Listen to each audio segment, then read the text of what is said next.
Hello. Hi guys. Welcome back to my channel. कल हमने क्या पढ़ा था? डिफरेंट टाइप्स ऑफ क्लास और क्लास के जो जो भी वेरिएशंस होते हैं वो हमने पढ़ा था, राइट? उसमें हमने क्या क्या कवर किया था? एक पार्शियल क्लास कवर किया था, फिर सील्ड क्लास, फिर abstract class and static class, right?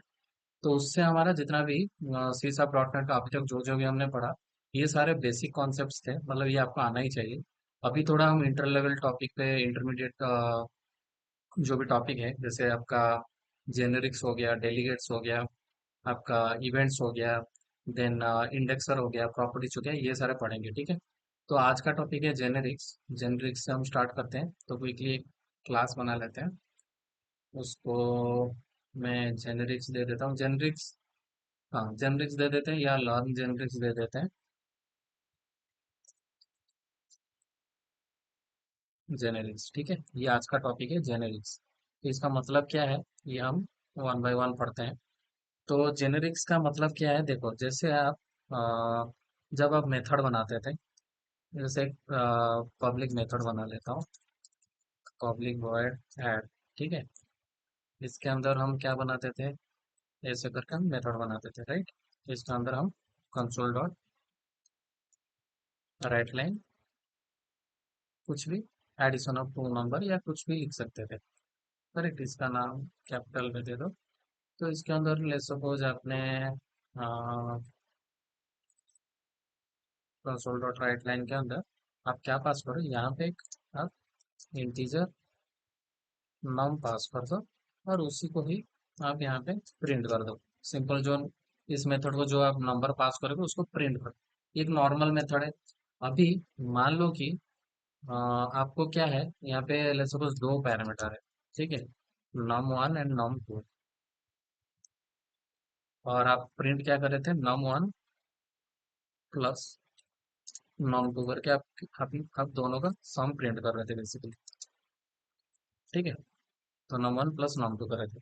But आपको एक ऐसा रिक्वायरमेंट आया, आप मान लो ये जो ऐड मेथड के अंदर आप चाहते हो कि कभी कभी इंटीजर पास करो, कभी कभी स्ट्रिंग टाइप का डेटा पास करो, ठीक है। तो जेनेरिक्स उसमें आपको हेल्प करता है। जेनेरिक्स क्या करता है, आप जब इस मेथड को कॉल करते हो ऑब्जेक्ट बना के, तो रन टाइम पे आप डिसाइड करो उस पे आप इंटीजर टाइप का डेटा पास करना चाह रहे हो या स्ट्रिंग टाइप का डेटा पास करना चाह रहे हो। तो ये कोई टाइप स्पेसिफिक रहेगा नहीं। जेनेरिक्स के केस में आप कोई भी डेटा टाइप पास कर सकते हो ड्यूरिंग द रन टाइम। तो आप वो कैसे करते हैं वो देखते हैं। ये तो एक नॉर्मल मेथड हो गया।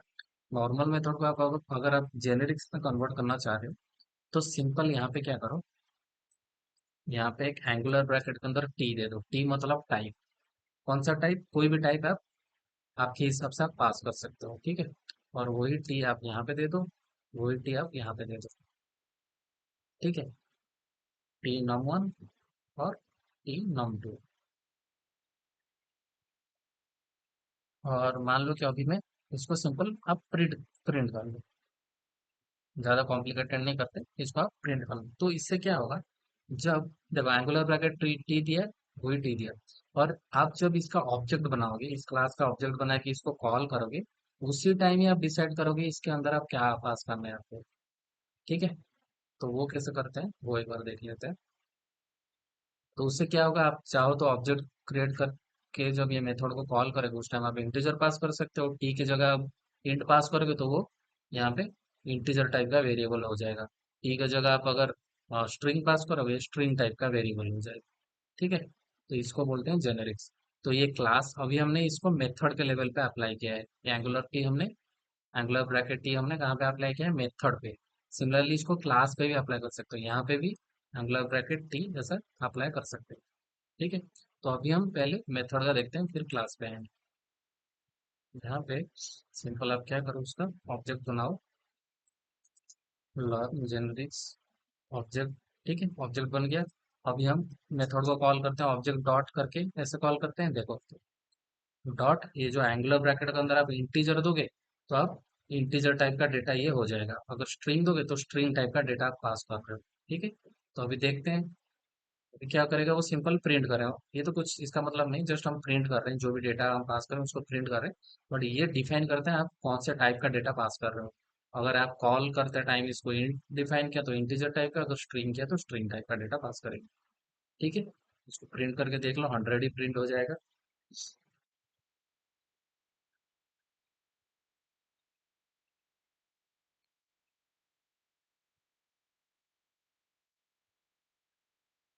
ठीक है, 100 प्रिंट होके आ गया। अगर आप इसको स्ट्रिंग करके स्ट्रिंग का डेटा पास करना चाह रहे हो, देखो स्ट्रिंग आपने कर दिया। अब स्ट्रिंग करके आप अगर इंटीजर पास करो तो आपको एरर देगा। तो आपको इसको स्ट्रिंग बनाना पड़ेगा, एक स्ट्रिंग का डेटा बनाना पड़ेगा। देखो स्ट्रिंग कैसे पास होता है, डबल कोट्स में। अब आपको एरर चला गया, तो समझ रहे हो इसका मतलब आप डायनामिकली इसका टाइप सेट कर सकते हो जब ये मेथड को कॉल कर रहे हो। इससे पहले हम क्या करते थे, सिंपल मेथड ऐसे कॉल करते थे, नॉर्मल मेथड को हम ऐसे कॉल करते थे, राइट, ऑब्जेक्ट डॉट ऐड करके।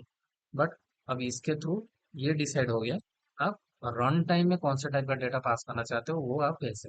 अगर इंटीजर करो तो यहाँ पे इंटीजर डेटा पास करना मैंडेटरी होगा, स्ट्रिंग करते हो तो स्ट्रिंग टाइप का डेटा पास करना मैंडेटरी होगा। ठीक है, ये आपका मेथड लेवल पे हो गया। सिमिलरली यहाँ पे आप क्लास लेवल पे भी लगा सकते हो। यहाँ पे अगर टी करते हो, ठीक है, तो जब आपने ये क्लास बनाया ना, ऑब्जेक्ट बनाया, इधर ऑब्जेक्ट का टाइम पे ही आपको देना पड़ेगा। देखो एरर तुरंत आ गया एरर, क्योंकि आपने यहाँ पे डेटा टाइप डिफाइन नहीं किया। ठीक है, यहाँ पे देखो डेटा टाइप आपने डिफाइन कर दिया। ठीक है, इसके थ्रू आप क्लास लेवल पे इसको ऐड कर सकते हो, इसके थ्रू आप मेथड लेवल पे आप कर सकते हो। तो समझ गए जेनरिक का मतलब क्या है और उसका यूज क्या है।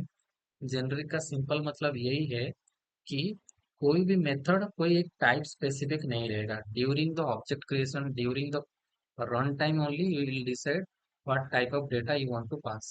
करेक्ट। तो ये होता है जेनरिक, आज का ये टॉपिक है। हम नेक्स्ट क्लास में जेनरिक के और भी बहुत सारे एडवांस कॉन्सेप्ट है, जैसे जेनरिक कलेक्शन है, different types of generic collection, non non generic collection. इसके नेक्स्ट क्लास में कलेक्शन पढ़ेंगे एंड उसके दोनों type, generic and non generic collection पढ़ेंगे। फिर हम जो भी मैंने बताया था, डेलीगेट्स, इवेंट्स, इंडेक्सर्स, वो सारे इंटरमीडिएट टॉपिक पे मूव करेंगे। ठीक है, तो आज के लिए इतना ही। Thank you.